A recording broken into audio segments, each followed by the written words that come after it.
verstop raak van ons geestelike hart en die omleiding wat maar moet gebeur, en soms is dit agterna nog nodig om weer 'n stent ook te kry in die omlynde aard. Dis wonderlik die goed wat gedoen kan word op fisiese vlak.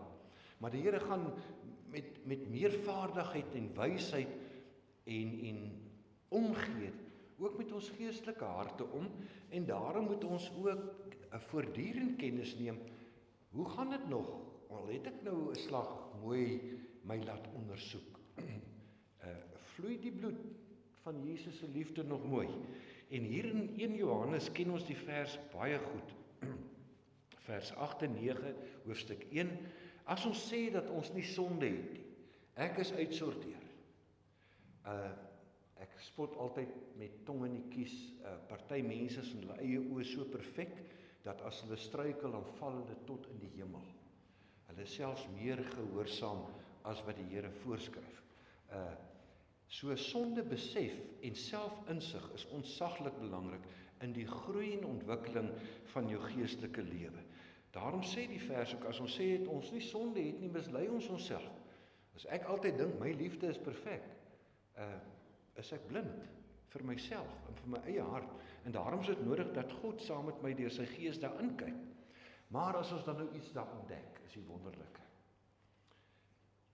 Skuldgevoelens raak jy net van ontslae deur belydenis, deur dit by die naam teenoor iemand anders en dan veral ook teenoor die Here te noem. Dis die eerste treukie na 'n lewe van verligting. Laat jy nie so iets jou te neergedruk maak, die laste wat jy onnodig saamdraai. Met dit in die agterkop kom ons sing lied 245, terwyl ons so sit, vers 1. Dis 'n permanent geldige ding, maar dit sê nie dat ons sondes vergewe is nie. Is 'n permanent geldige ding, maar dit sê nie ons moet insidente weer gaan uitpraat nie. Ook terwille van onsself. Kom ons sing die eerste vers, terwyl ons so sit.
Die teksgedeelte is nog steeds Romeine 12. Ons het aan vers 1 en 2 aandag gegee. Vanaf vers 9 tot 23 het ons aandag gegee. Vanmôre die stukkie waar Paulus skryf vanaf vers 3 tot by vers 8 oor ons verantwoordelikheid in die kerk, in die gemeente.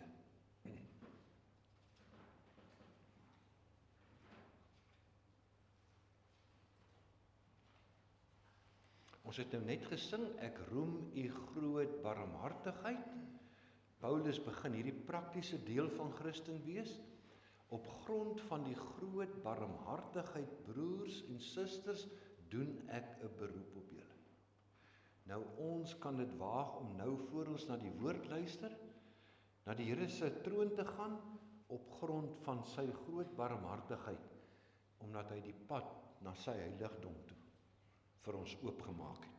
Ons klomp gebroke mensies. Ons bid saam.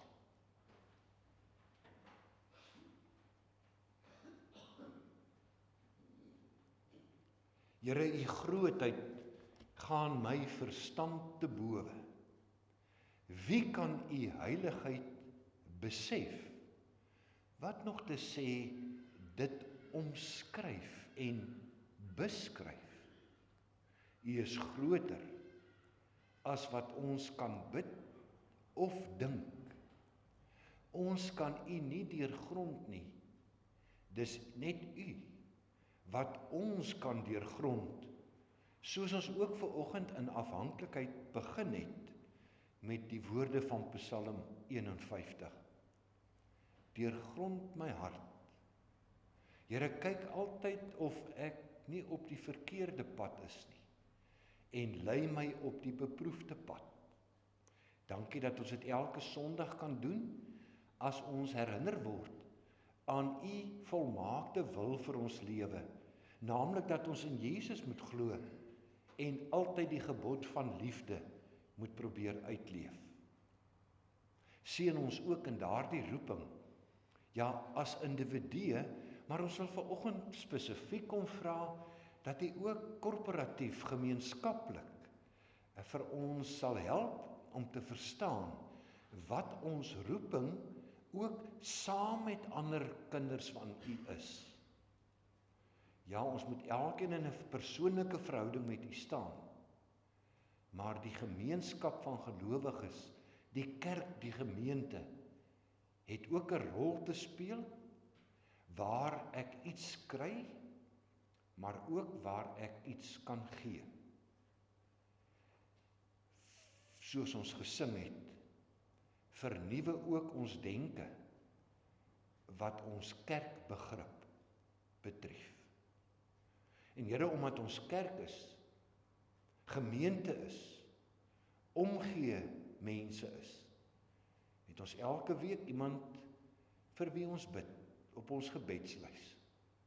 Want ons dra ook mekaar se laste. Ja, vir ons om nooit te sê, ek bid vir jou, en dan doen ons dit nie. En as ons vanoggend bid, bid ons vir elkeen wat in die hospitaal is, wie se naam hier genoem is of nie genoem is nie. Hulle wat emosioneel deur diep druwe gaan, wie se gemoedskommelinge nie stabiel is nie. Ook hulle wat geestelik honger en dors na wat reg is, om weer koers en rigting te kry vanaf 'n vaste fundament.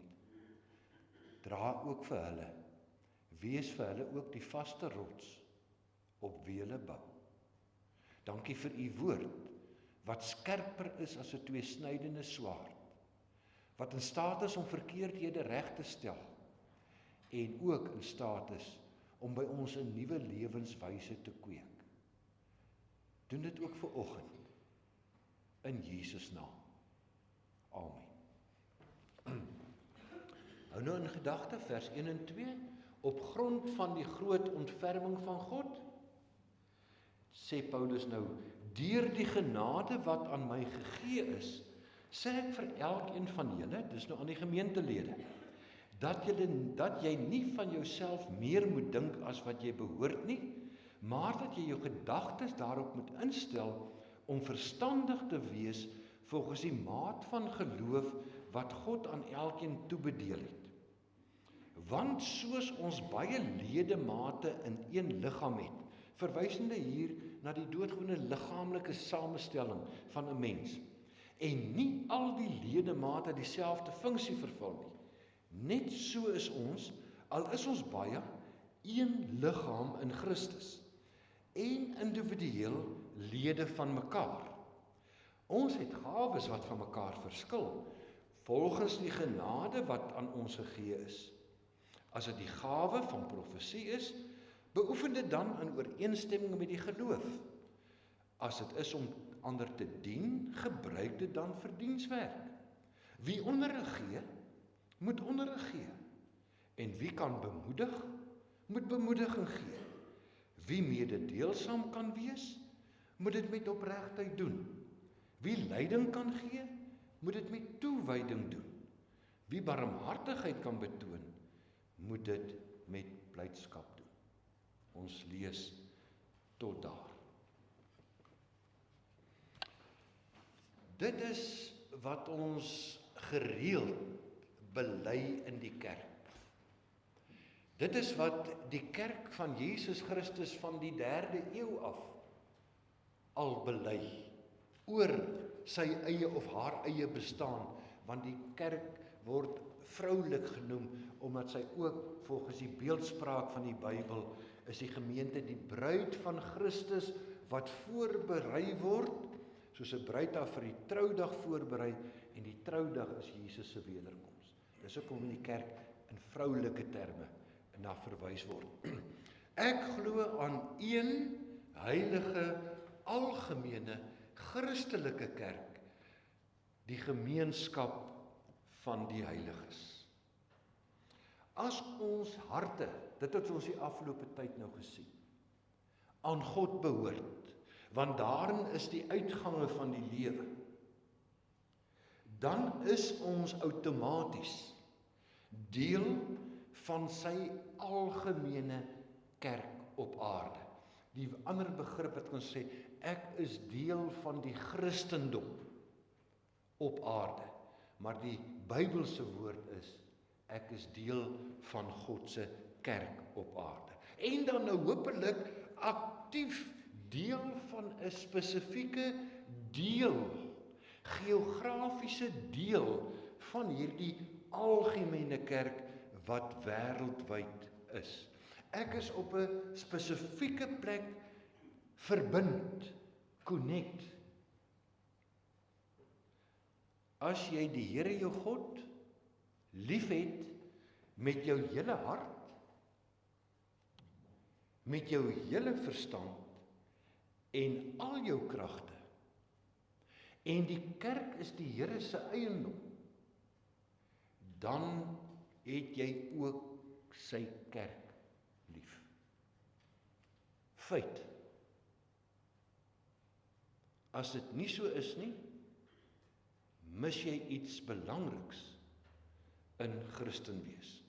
Jy sal dalk nou vra, maar hoe kan ek so sê, ek moet lief wees vir die kerk? My eie standpunt is dat ons die woord lief baie keer verkeerd gebruik. Liefde is 'n verhoudingswoord. En 'n verhouding kan net interpersoonlik wees. Daarom is die agape liefdeswoord wat in die Bybel gebruik word, 'n woord vir interpersoonlike verhoudinge. En nou sê ek, jy moet vir die kerk lief wees. Die kerk is dan 'n ding, want u sien ons onmiddellike assosiasie met die woord kerk is hierdie gebou. Terwyl in die eerste plek is die betekenis van die woord kerk nie hoeveel geboue en kathedrale wêreldwyd nie. Die kerk is die mense.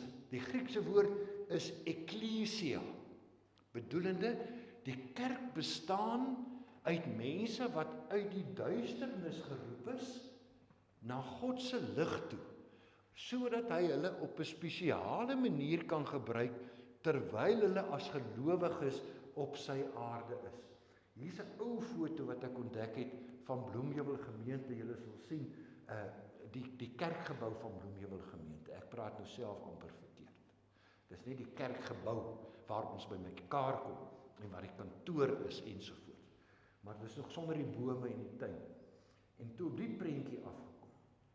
Die prentjie daar langs is eintlik hoe kerk lyk. Bestaande uit mense. En alles gaan oor die kruis van Jesus. In ons geval, Bloemheuwel gemeente, ons klompie hier in Bloemheuwel se kontak met Jesus se algemene kerk wat wêreldwyd is deur kontak met mekaar te hê. Of dalk op digitale wyse in kontak te wees met wat ander gemeentes probeer doen op ander plekke in die land en in die wêreld. Want ons belydenis is, daar's net een kerk op aarde. Jesus het nie klomp, denominasies kom stig nie. Klomp kerke kom stig nie. Hierdie kerk, hierdie een algemene bedoelende wêreldwye kerk, het net een roeping. En Paulus het altyd vir my die beste opsomming, wat hy nou vir op sy eie lewe van toepassing maak, maar dit is ook 'n goeie opsomming vir die kerk se roeping, waar as hy sê, ek het my onderneem om met julle oor niks anders te praat as oor Jesus en hom as die gekruisigde nie. Met alles wat dit dan impliseer ook, né? Gesonde hart, gesonde denke en nuwe dade van liefde. Die kerk gaan oor Jesus Christus. Een kerk. Jesus is die een. Ons Piet, die lied wat hy gekies het, was so gepas. O Heer, u laaste woorde dig by Jerusalem. Dis toe hy die groot opdrag gegee het, net voor sy weggaan, dat ons sy boodskap, en dis die kerk se roeping, verder sal dra, verder sal leef, al is hy nou weg. En die beeldspraak van die Nuwe Testament is so interessant, dat die kerk ook in ons teksgedeelte en in Korintiërs, Petrus verwys ook so daarna, en Paulus op 'n ander plek ook nog, buiten die Korintiërsbrief en die Efesiërsbrief, as liggaam van Christus, bedoelende vir die wêreld daar buite, moet dit voel asof Jesus nie weg is nie. Hy is nog hier, totaal, in die sin van, ons is sy ledemate wat sy kerk opmaak, en in daardie klomp individue, uit wie Christus se kerk bestaan, woon daar 'n nuwe gees, genaamd die Heilige Gees. Die Gees van Christus.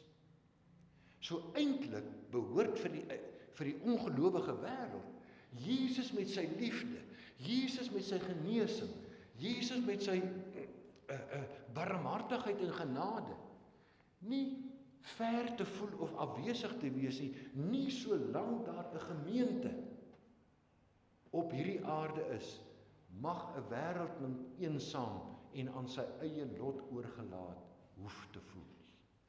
As dit so is, mis die kerk die rede vir sy bestaan. Want dis immers wat Jesus kom doen het. En ons is hier om die boodskap van Christus en sy liefde te kontinueer, terwyl hy die voorspraak in die hemel is ons toegerus met sy gees, begiftig, toegerus met gawes, om volgens ons, die genade wat ons gekry het, 'n verskil iewers te kan maak. Ag, en nou ken jy die beeldspraak van die liggaam van Christus, al die lede het nie dieselfde funksie nie, elkeen van ons word uniek begiftig, begenadig met 'n talent, 'n gawe of 'n tyd. Ons is die liggaam van Christus.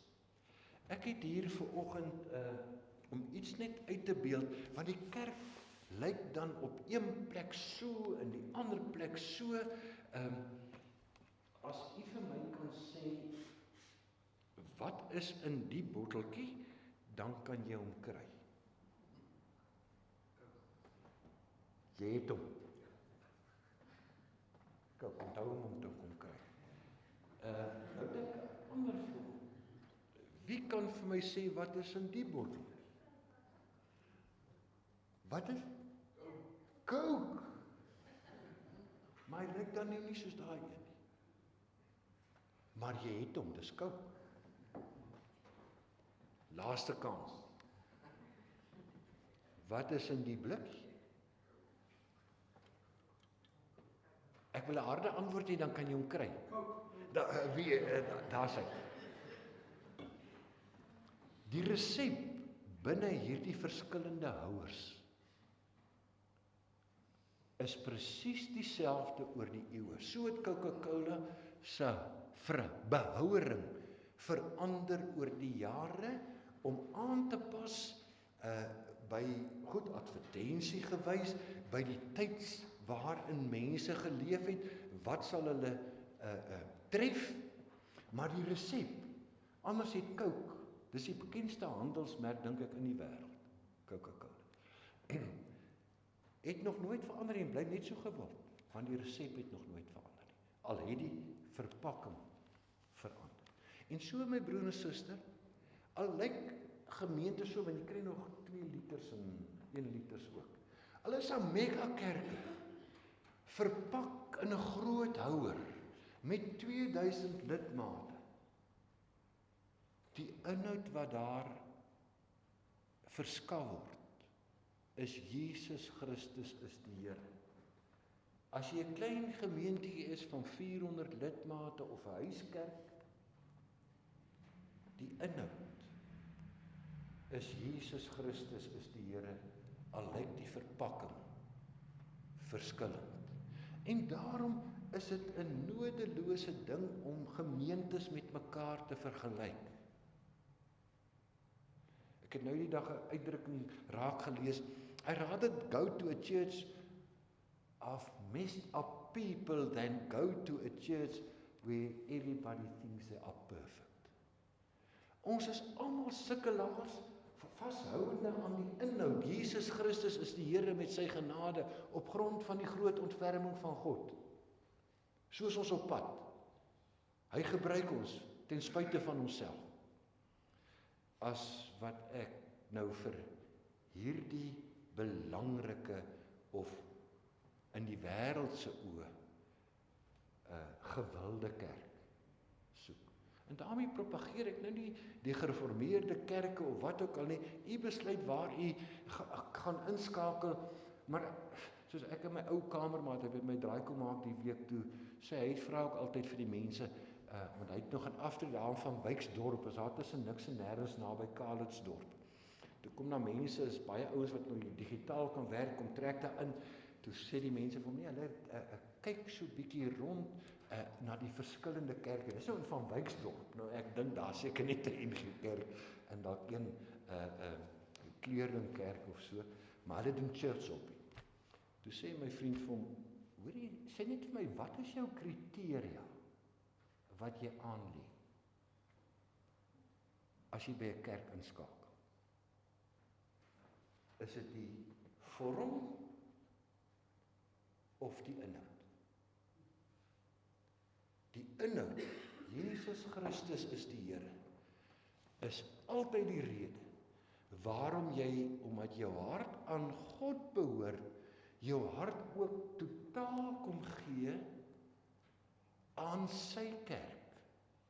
Dis sy eiendom. Die kerk word nie bestuur deur 'n kerkraad op 'n leiersgroep of 'n bestuurskomitee. Mense kan kies. Die vorms kan hulle kies. Watter bedieninge daar in gemeentes kan wees. Ander het 'n groot bediening en ons het weer bedienings hier wat ander gemeentes nie het nie. Maar wie is nou reg en wie is verkeerd? Ons is almal reg.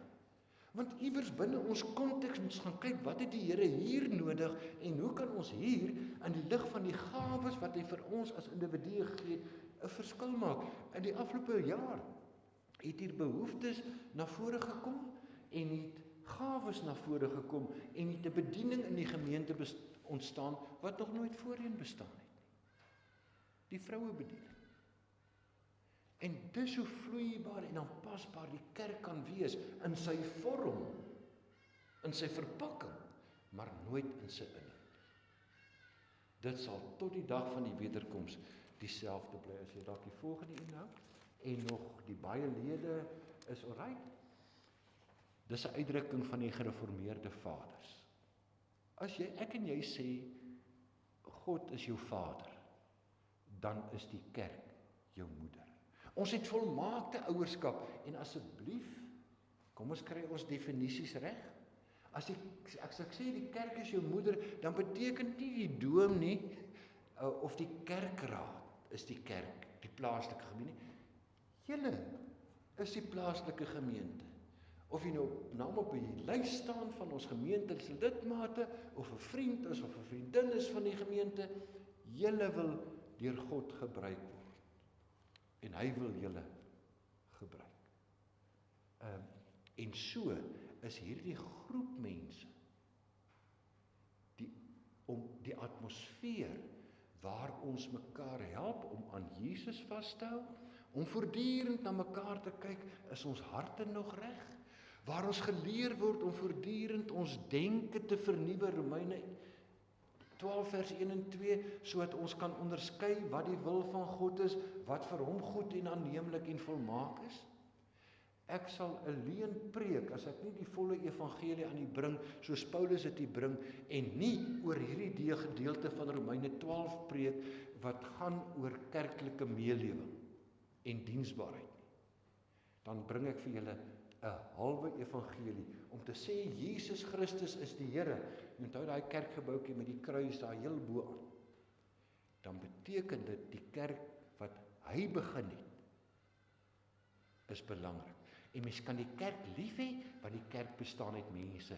Dis nie 'n gebou nie. Ons hou dalk van die atmosfeer van die gebou, maar jy is nie lief vir hom nie. Dis die atmosfeer is dalk lekker,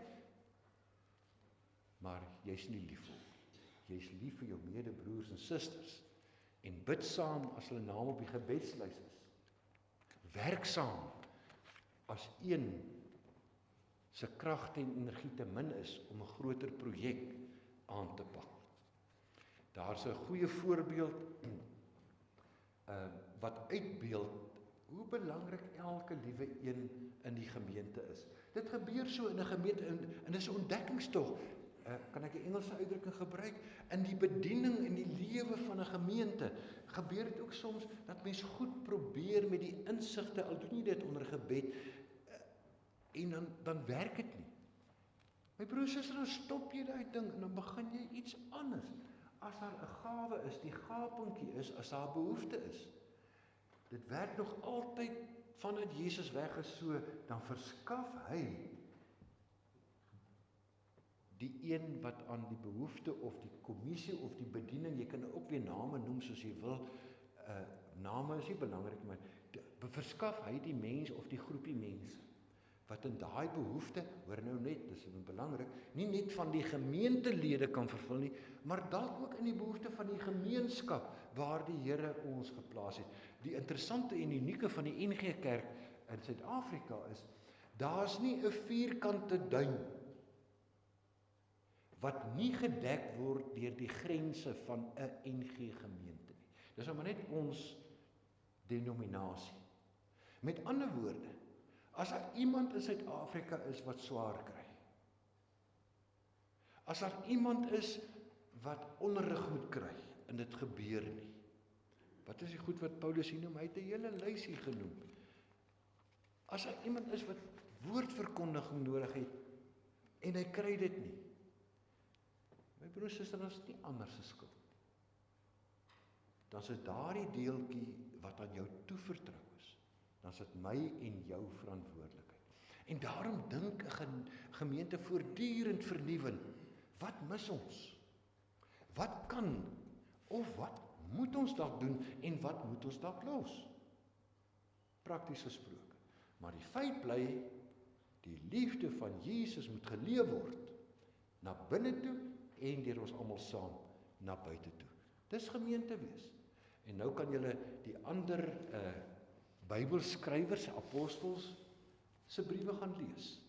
Almal praat dieselfde taal oor die kerk. Want hulle verkondig dieselfde Jesus. Want hulle is almal van die een en dieselfde Gees deurdrenk. Want daar's net een God en Vader van almal. Ons moet net seker maak dat ons by die inhoud bly. Profesie, noem dit diens, onderrig, bemoediging. Dis 'n oop lysie van gawes. Hier's in ons gemeente besig om nuwe dinge te ontwikkel, en die besef kom dat as ons werklik in ons tyd met die geleenthede, as ons dit optimaal wil benut ter wille van die Here se koninkryk, wat doen ons met sosiale media? Wat doen ons met digitaliteit? Waar ons letterlik vanuit die gemeente se eredienste of bedieninge die uithoeke kan bereik. Ons kan nie net ook nog op die ou maniere, die ou forme, maar as 'n digitale bediening moet bykom, dan is dit heeltemal gehoorsaam en verantwoordelik aan die Here dat ons dit ook so sal doen. Ons het vandag 'n baie individualistiese geloofsbeskouing dat ek koester Here daar in my binnekamer. Natuurlik is dit reg, als begin daar. Maar godsdiens is nie net 'n privaat saak. Dit het openbare impak. Ek en jy, as ons uit ons binnekamer uitstap waar God ons harte en denke aangeraak het, dan stap ons tog uit in 'n dag waar ons 'n impak moet gaan lewer in hoeveel mense se lewens. As jou hart aan God behoort, gesonde hart, gesonder denke, gesonder dade, ook in en deur die gemeente. Dis maar al wat hierdie laaste prentjie, al wat ek nou hier bygevoeg het, is die gedagte van die kerk is die kweekhuis. Predikante se op in die ou dae is dit kweekskole genoem. Groentjies word gekweek, dat daar vrug gedra word. Nou die kerk is ons almal se kweekhuis. Geestelik gesproke help ons mekaar, kennis gesproke help ons mekaar, en ons help mekaar ook om diens te kan lewer met ons energie, wat elke dag van God afkom. Ons geloof word vertikaal uitgeleef, en ons liefde word ook horisontaal uitgeleef. As jou hart aan God behoort, behoort jou hart ook aan jou mede gemeentelede. En daarom is dit so mooi ook vir my persoonlik hier tydens Pinkster, hoe die ouens na die dienste kom sop en bietjie meer gekloek en begin kuier. En dis net beter so as mens mekaar in die oë kan kyk en kan weet, hoorie, daar sien ek daai ou ry. Daar was die krisis. Ek wonder hoe gaan dit? En jy kan vir die persoon daar by die Here intree. Daar is geestelike werk wat gedoen word wat niemand anders eers sien nie. Maar dan leef jy jou dienswerk in die gemeente prakties uit. Ons glo aan een heilig, afgesonder vir spesiale gebruik. Een heilige, algemene, wêreldwye bedoelende, Christelike, die inhoud gaan nooit verander nie, kerk, die gemeenskap van die heiliges. Dit kan ook digitaal wees. Stefan Joubert maak ernstig 'n punt daarvoor uit dat mense ook gemeenskap en koinonia kan beleef, al is dit deur sosiale media en ander forme van belewing is nie meer moontlik vir so 'n persoon nie. Ons wat so baie ouer mense het, wat nie meer fisies in die gebou kan by mekaar kom. Dink net die rol wat die media ook vir hulle geestelike voedsel en hulle gevoel van behoort aan kan beteken. Mag die Here ons help onthou. Kan ek nou sê, ek wil dit nie 'n streep deur my preek trek nie, maar vergeet nie nou alles vanoggend. As God jou Vader is, dan is die kerk jou moeder. Onthou dit. Amen. Hemelse Vader, dankie dat U so goed is vir ons, dat U met die kerk getroud is om die beeldspraak te gebruik. U het U onlosmaaklik verbind met 'n verbond aan hulle wat U geroep het. U maak hulle wat U geroep het, die kerk ook getrou. U maak hulle wat U geroep het, getrou aan die liefde. U maak hulle wat U geroep het, getrou aan die liefde, sodat die wêreld bereik kan word, want Here, die uithoeke het U in die oog, want U het nie grense aan U barmhartigheid nie. Help vir ons om ook ons begrip van kerk wees, dalk uit te hol as dit verkeerd was, aan te pas, maar dat ons een ding altyd sal onthou. Ons glo in Jesus Christus as die gekruisigde en ons leef sy liefde. Amen. Dankie. Julle moet julle Coca-Cola's kom haal na die tyd. Ons